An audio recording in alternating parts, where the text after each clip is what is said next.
इंदौर के रंजीत हनुमान क्षेत्र में स्थित आदित्य हॉस्पिटल, जो कि अपनी उत्कृष्ट सेवाओं के लिए विगत 27 वर्षों से अपनी पहचान बनाए हुए है। आदित्य हॉस्पिटल की डायरेक्टर डॉक्टर आशा सेठिया, जो कि एक टॉप मोस्ट स्त्री रोग विशेषज्ञ है, जिन्होंने प्रेगनेंसी के दौरान होने वाली समस्याएं, एनीमिया, PCOD के विषय में जानकारी देते हुए महिलाओं को प्रेगनेंसी पीरियड में अपना विशेष ध्यान रखने की सलाह दी। साथ ही एनीमिया के विषय में जानकारी देते हुए उन्होंने बताया कि एनीमिया की समस्या महिलाओं में दिनों दिन बढ़ती जा रही है। ये समस्या महिलाओं में दूर हो, इस दिशा में भी हम कार्य कर रहे हैं। इंदौर से संदीप सोनी की रिपोर्ट। नमस्कार दोस्तों, स्वागत है आपका हमारी न्यूज चैनल में।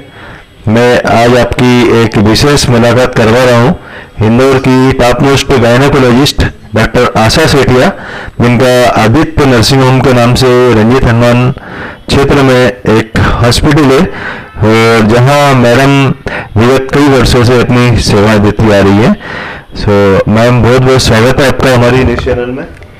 नमस्कार, मैं डॉक्टर आशा सेठिया, डायरेक्टर हूँ आदित्य हॉस्पिटल की। आदित्य हॉस्पिटल इंदौर में रंजीत हनुमान रोड पर है।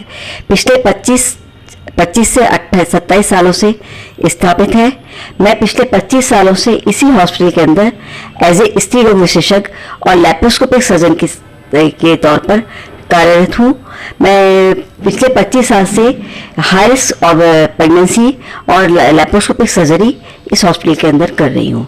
मैंने अपना पोस्ट ग्रेजुएशन मुंबई से किया है और लैप्रोस्कोपिक सर्जरी की ट्रेनिंग कीर इंस्टीट्यूट जर्मनी से ली है। एनीमिया इंडिया के अंदर बहुत कॉमन बीमारी है। ये एनीमिया हम बोलते हैं हीमोग्लोबिन लेवल कम होने से। हीमोग्लोबिन को हम ब्लड के द्वारा मेजर करते हैं। यदि जिसका हीमोग्लोबिन लेवल कम होता है तो हम बोलते हैं पेशेंट एनीमिक है। इसको हम माइल्ड, मॉडरेट, सीवियर 3 कैटेगरी में डिनोमिनेट करते हैं। ज़्यादातर पेशेंट्स लोग होते हैं, इनकी लाइफ स्टाइल चेंज होने की वजह से एनीमिया हो जाता है। इनकी डाइटरी हैबिट्स होती हैं, ये वो चीज़ें जिनसे खून बढ़ता है, green leafy vegetables, iron containing vegetables and fruits, vitamins वाली वेजिटेबल्स एंड फॉलेट्स, ये कंटेनिंग फॉलेट्स, विटामिन B12 ये नहीं लेते पर्याप्त मात्रा में, जिसके कारण आयरन की कमी हो जाती है, जिसकी वजह से पेशेंट को कारण है कि पहले एनीमिक पेशेंट देखने में नहीं आते थे। पहले भी जो महिलाएं कार्य करती थी और प्रेगनेंसी होती थी, बाकी आजकल देखने में आया कि आमतौर पर ज्यादा समस्या बढ़ती जा रही है। इसकी क्या वजह? क्योंकि आजकल लोगों को फास्ट फूड खाने का बहुत ज़्यादा प्रचलन हो गया।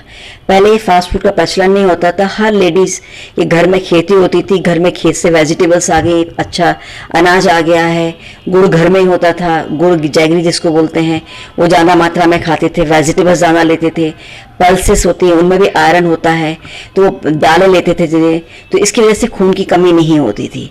और आजकल लोग फास्ट फूड खाते हैं, जिसमें मैदा ज़्यादा लेते हैं, चीज़ लेते हैं, और इस फास्ट फूड की वजह से उनकी बॉडी में पर्याप्त मात्रा में विटामिन B12, आयरन और फॉलेट नहीं पहुंचता, जिसकी वजह से आयरन डिफिशिएंसी एनीमिया। मैम, आपके कुछ सुझाव बताएं कि जो महिलाएं जो एनीमिक होती जा रही हैं, वो कम से कम इससे बची जाएं और अपना शरीर का और स्वास्थ्य का ध्यान रख पाएं। मैं एडवाइस करूंगी कि सभी लोगों को आयरन कंटेनिंग डाइट लेना चाहिए, जिसमें आयरन, फॉलेट और विटामिन B12 पर्याप्त मात्रा में मिले।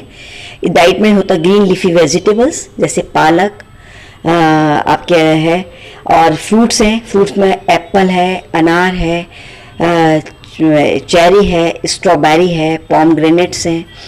इसके साथ साथ में वाटरमेलन है और जैगरी है। ड्राई फ्रूट्स में अंजीर है, आलमंड्स है। ये सब आयरन कंटेनिंग फूड होता है, जिसकी मात्रा से ज़्यादा मात्रा में पर्याप्त मात्रा में लेने से आयरन की कमी नहीं होती है। दूसरी एक समस्या ये देखने में आई कि आजकल महिलाओं में PCOD की समस्या बढ़ती जा रही है, और खासतौर पर प्रेगनेंसी में देखा गया है। तो इसके बारे में बताएं, लोगों को इसके बारे में जानकारी नहीं है, तो कृपया आप बताएं कि ये क्या चीज़ है और इससे कैसे बचा जाए।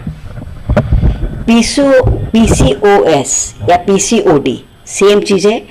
PCOD आजकल बहुत कॉमन डिसीज़ हो गई है, जो यंग गर्ल्स से लेकर के 40 ईयर्स तक की एज की महिलाओं को मिलती है। 18 साल से लेकर के 40 ईयर्स तक की महिलाएं सभी PCOS से ग्रस्त हो रही हैं। इंडिया के अंदर ये बहुत कॉमन डिसीज़ हो गई है, जिसके कारण इनफर्टिलिटी, प्रेगनेंसी नहीं हो रही। PCOS is the most common cause of the infertility. Pregnancy ना होने का सबसे बड़ा कारण है। पीसीओएस के अंदर एंड्रोजन्स हार्मोन्स का लेवल बढ़ जाता है, हार्मोनल इम्बैलेंस हो जाते हैं।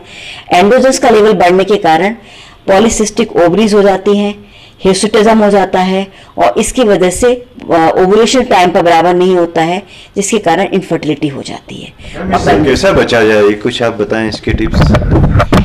इसके लिए भी सबसे पहला ट्रीटमेंट मेरा वही है कि life style modification. Life style modification से है डाइट कंट्रोल। डाइट में सिर्फ वही चीज़ें लें जिससे बॉडी पे मोटापा नहीं बढ़े।